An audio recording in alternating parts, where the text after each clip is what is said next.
So, hello everyone. My name is Manish Singh. I am working as head of API practice division in company called TechMobile. On a side note, I'm also a part-time stand-up comedian. So, in case you feel bored, let me know. I mean, we can have some alternates for you as well. So, yeah. The topic which I'm going to discuss is best practices when we design an API program for an enterprise. So, if we design on a API program on a high level, if we see there are three components. First is your front end, which can be a web app, it can be a mobile app or app kiosk or anything. Second is your API gateways. You already are familiar with API gateways. If not, there are more qualified people in fourth floor. You can go and talk. And then you already have in most of the enterprises, they already have a lot of SOAP services or REST APIs or some microservices as well. So all of things I classified more as backend services. And then there is analytics, which more or less comes embedded with most of the API gateways that people use. It can be open source or it can be an enterprise product. So first, let's talk about backend services. A reason for talking backend services first is a complex logic known as common sense, because you don't have a front end without having a backend. So let's start with that. So what are the best practices? So people often come and ask, what should we have in microservice? What should we have in API gateway? And what should be there in app or something like that? So most important thing is it should have a business logic. People often talk about having simple microservices. It should be simple, but it should not be too simple that it doesn't fulfill your functional requirements, right? So it should have enough things, enough logic, so that it takes care of most of the functional part. Some of the functional part I will tell later where to take care of, but yeah, most of the functional things, it should be taken care in a microservice. We should try to create reusable components, because in an enterprise you do a lot of things which are required for all of the APIs, all of the services. You can try to create libraries, reusable components, and try to use those. And then most importantly, security considerations, because many people come and they ask me, let's have a HTTP and basic authentication. Who cares about that? Okay, but don't listen to that. Many people come with, we have one-way SSL, IP whitelisting. That is very easy to do, but don't take these shortcuts. Never ever. Even if someone buys you free beer, free coffee, 10 million euros, you can think, but not in less. So don't use all this thing. You always go for a two-way SSL. That is the preferred way. And more importantly, latest versions like TLS v1, 1.1, 1.2, and all those stuff. So don't compromise on security, because that is simply non-negotiable. Then obviously it should be load balanced, because in production environment you need to have distributed so that you can support a large client base and all those stuff. So that is the reason it should be load balanced, and it should you should make sure it is available all the time. So it should be highly available on this. And next things, which is more important than that best practices, is the things to avoid. So you should not have an inter-service dependency. You can call multiple data sources for sure, but don't call one service from another. Try to avoid as much as possible, because then if we are talking about microservices and if we create dependencies, then it sometimes goes against this concept of microservices or best practices. So I know in practical scenarios it is not possible sometimes, but we should avoid doing all this stuff. Then people might have different thoughts of that. They can say caching improves performance, right? But here, most important thing on a microservice or backend service is having a consistent data. Whatever is data in your latest database or data source, you need to make sure you have data consistency, so you can avoid caching at that point. So you don't have to cache, because if I talk about a distributed environment, your API goes to production. If there are, say, 10 machines there, you cannot make sure that cache is available on all 10, the same data, right? So that way, it is a big overhead to maintain it in a microservices or any backend service. So you can avoid caching on this layer. Then obviously a single point of failure. So even if you are having a load balancer, you should try to make it a zero resilient or have backups as well. It can be active, passive, or anything, so that your services are load balanced, and it should avoid having a single point of failure. So you cannot have just one point. If something goes down, your service will be screwed up completely. So avoid doing that.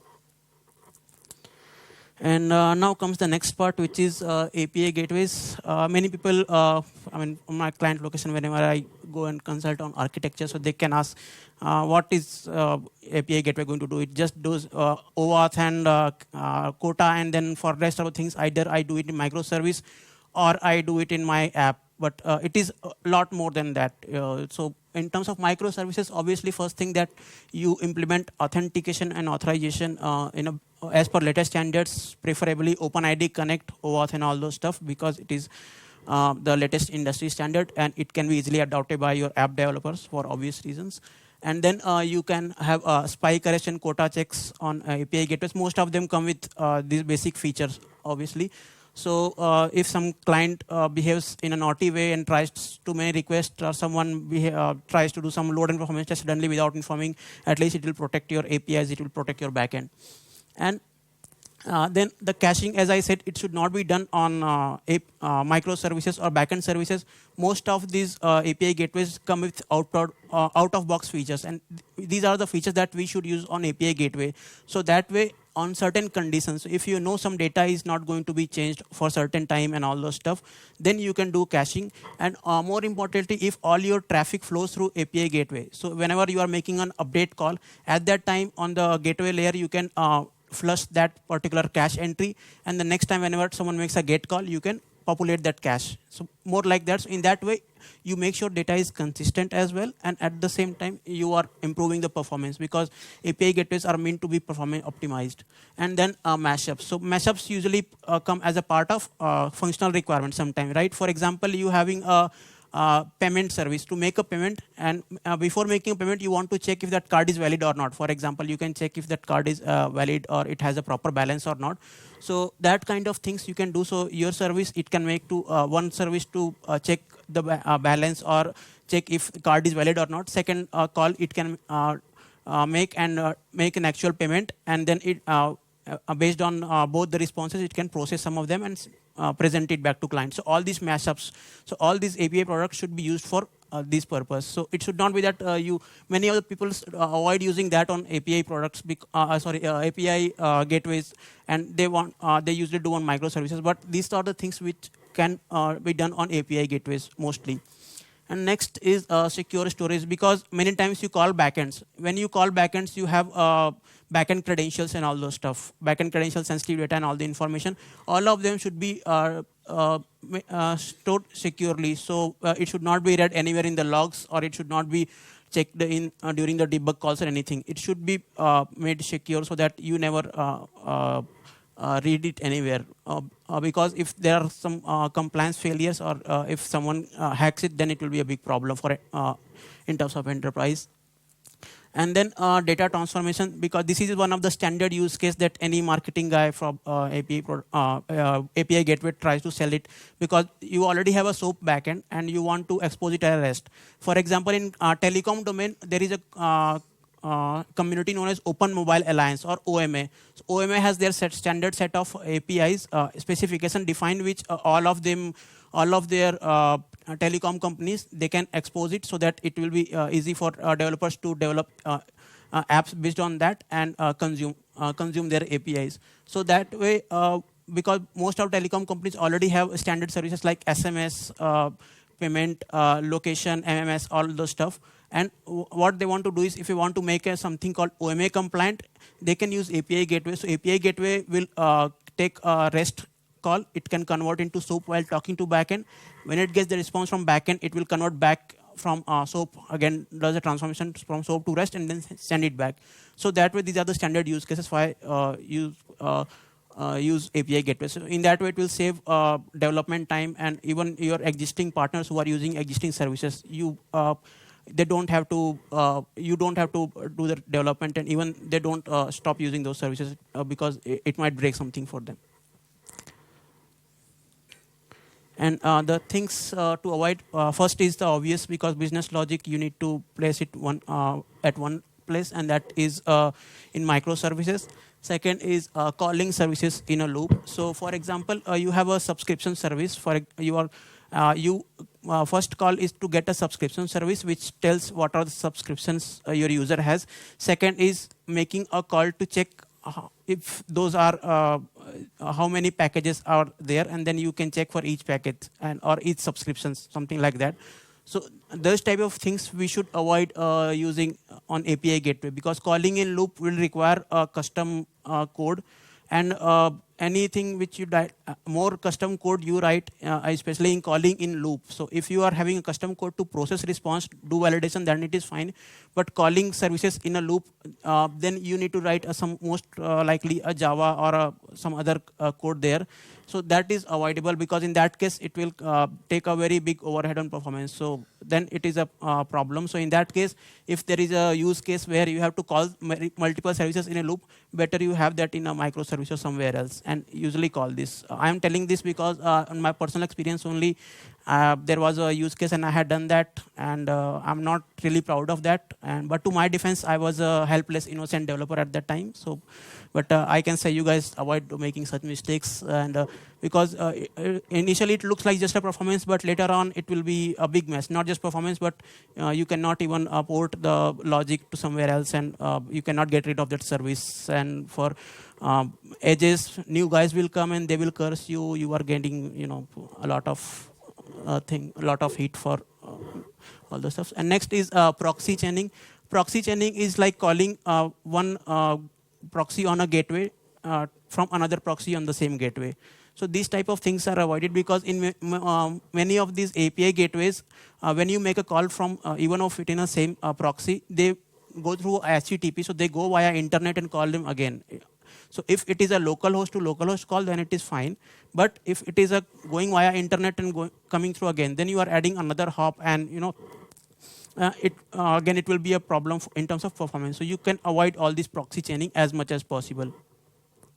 And another one is cardinal sin, as we call it, allowing wildcard in CORS. CORS stands for cross-origin resource sharing. I have very short time, so I cannot explain this complete concept. So if a JavaScript client, for example, a HTML client want to access a cross-domain request, they will many people will come, and many of the front-end developers come and ask, I have a front-end client, please allow your OAuth API to have a CORS compliant. And I say, I'm really sorry to disappoint, but it is not possible, because when you are allowing a client side directly calling with XML HTTP request, this CORS is mostly if you are making an XML HTTP request, AJAX request to another domain. In that case, you are storing credentials and all those stuff on a JavaScript, which is a big no in any ways. But people try to bribe me and all those stuff. But being a very honest person, I clearly say no. And if at all you have to allow a CORS, always make sure you are having a domain-specific check. So it should be a strictly domain, no stars, no wildcard. You want to have it api.xyz.com, something like that. Allow only that domain, because you can trust that domain. Okay, this is your internal IT, your trusted partner, something like that. So always make a strict check of domain whenever you are doing a CORS check, or whenever there is a requirement for HTML clients or something like that. So it is, no star anywhere, not even in origins, not in CORS methods or anywhere. You need to make sure strict check. Then obviously some of the API gateways even come with connectors directly to databases and all. But this is something which we should avoid during the gateway, because that is not an ideal use case for a gateway. When we talk about gateway, because you connect to database, you process the data, you have business logic, right? In most of the scenarios. In that case, you should. That is the reason why you should avoid talking to the database directly. You make another service which will do all your business logic, all your brainy thing, and all the stuff there, and then it will give a response. API gateway will take care of most of, as you say, non-functional requirements, as I say, security, performance, all those stuff, mashups, and everything, and then it will send back to client in a certain way which you have specified. So these are the ideal use cases. And next comes is front-end apps. So in front-end apps, basically, in an ideal world, if we talk, it should be used for a presentation. So making it look nice, making it look beautiful, giving your customer a nice end-user experience. So that should be the idea of having the front-end apps, and that should be what should be focus of a front-end app. So in that way, it should have a nice and consistent look and feel. Should take care of all the devices, all the size, all it should not be a device. There should not be a device compatibility issues or something like that. Make sure that you have a responsive design. Obviously, keep it lightweight because obviously it is mobile. It is not having that big gigabytes of memory and all those stuff. So please make sure that it is as much lightweight as possible. And obviously you can follow latest design trends, but make sure you can still stand out. You can still find your way to look nice within the latest design trends and all those stuff. And obviously more important thing becomes is security, because you are calling APIs. You need to make sure that whenever credentials you are storing, whatever backend credentials, API keys, or any tokens, all this data that you are storing, you are making sure that it is done in a proper way with latest security standards and all those stuff. You cannot have it a plain text or just like that. So if you do it, then it will be a big problem. And then performance considerations. No one likes to have that waiting sign in just flushing out every time. So it should be loading time should be quick, response time should be very quick. So in that case, you don't make too many API calls at one time. You need to make sure whatever you want, you just make it. You can add a little bit of caching in between, but it depends on certain use cases and certain conditions. Don't do it always, but make sure that user is not waiting for a long time. Otherwise, people get annoyed so early nowadays, So. So things to avoid. So one, as I said, the custom business logic and all those stuff. Microservices are there. You are enterprise. You can afford money. So make sure that you have right things at the right place. Don't put it in apps. Even though I know developers like to keep all the business logic, they find it quite challenging, interesting, and everyone wants to write the code everywhere. But sometimes it's better to have one code at right place, and you just make a call and do your own processing and just present it to user. So that is these things should be avoided. And as usual, unsecure storage, as I said, if you are not if you are storing API keys and all in plain text, then only God can save you, or I'm not sure, God also can't save you, so no one, so sorry.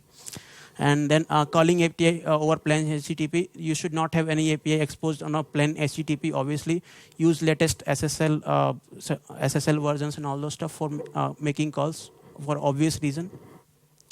And again, as the cross-domain request from client-side scripting. So as I said, I talk from architecture point of view, we don't allow CORS access just like that for any client. So if it is done, make sure that app is run from a secured environment. It is not like a third-party developer. You are distributing to millions of them. You are having all the API keys there, and you are making CORS calls. So it's like a recipe for a disaster, as we call it. So we should avoid all those stuff. And so yeah, that's all from my side. So it's a little bit about my company, and also we work on API architecture, design, and consulting. We work on all these, all the things you see in fourth floor. We work as a consultant for most of the technologies. Even I, 8 hours of my consulting work, remaining 8 hours I spend on learning new technologies, new things, and all those stuff, trying to find which is better, which is not so good, and all those stuff, and how easily it can be customizable and all. And we work on API strategic customizations, backend as a service and all.